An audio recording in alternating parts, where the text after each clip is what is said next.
gente junto pra sempre, mas foi um privilégio me encontrar com você.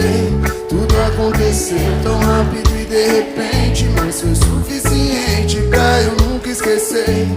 Todas as risadas, todas as falas não foram ensaiadas, tinham de acontecer.